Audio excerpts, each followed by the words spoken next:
In April of 2016, I received a phone call from my mom that she was in the hospital with Sam.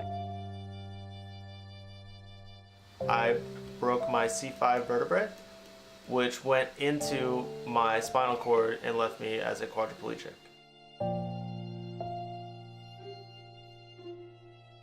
All we knew was that he was never going to walk again.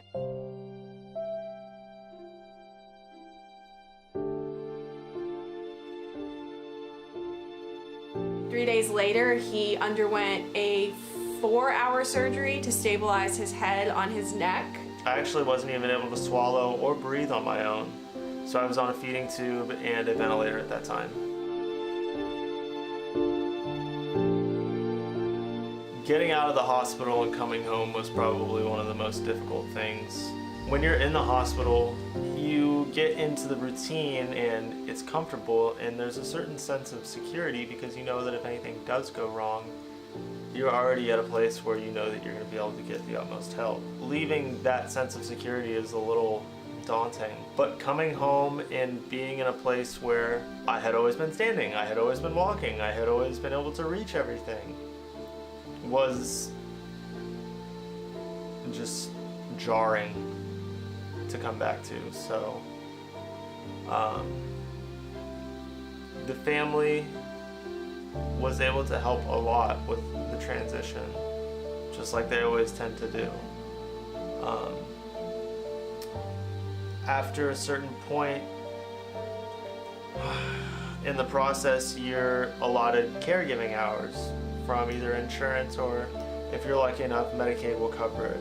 I was given, I think, about 20 hours a week off the bat, and you're dealing with companies that are paying these caregivers barely anything above minimum wage, so their ambition is lackluster at best.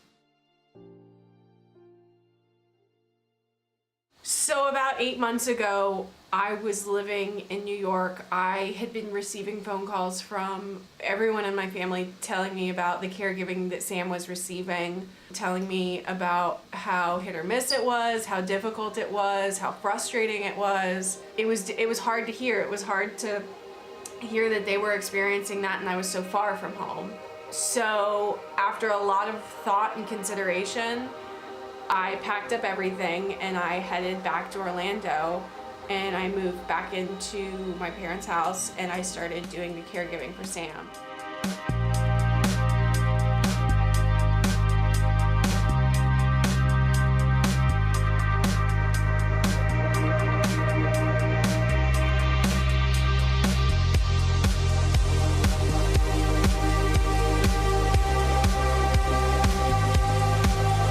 When she came home and started to do the caregiving for me, I got life again. I was able to go out and do a lot more things a lot more comfortably. She pushed me. I'm in school now. I've been able to do more just by having her home.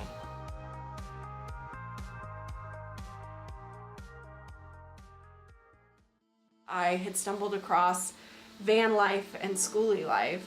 I knew that there was a draw to it, but I always felt like it wasn't something that was possible for me, let alone Sam. I felt like, you know, I wanted all of those things for him, but I wasn't sure how exactly that was gonna happen. And so I started to see school buses, and I started to realize you could do this with a lot more space than just a teeny tiny van. You could do this with a lot more space, a lot more amenities, a lot more comfort. And then it started to register that you could also do this with a wheelchair lift.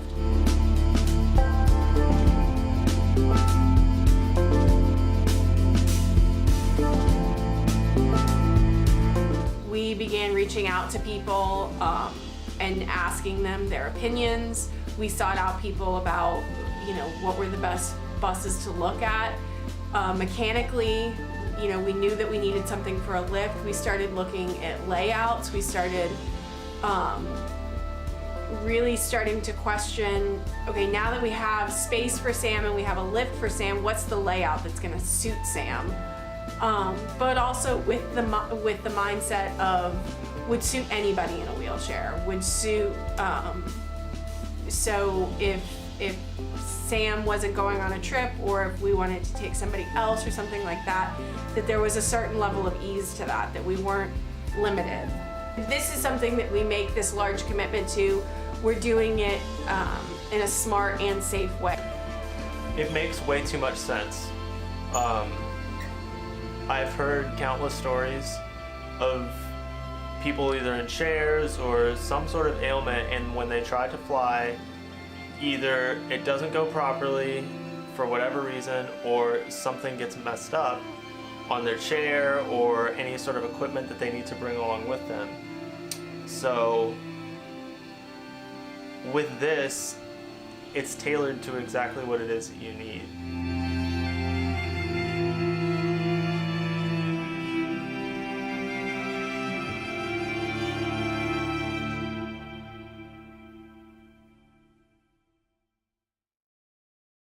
Creating a life for Sam that is more enjoyable, that a life for me that's different from what I've been living for the last however many years, and now a life too for everyone that wants to do this, because we plan to video document as much of it as we possibly can to show people that, like, these are the things that you might encounter, but these are also the things that you could be fortunate enough to see.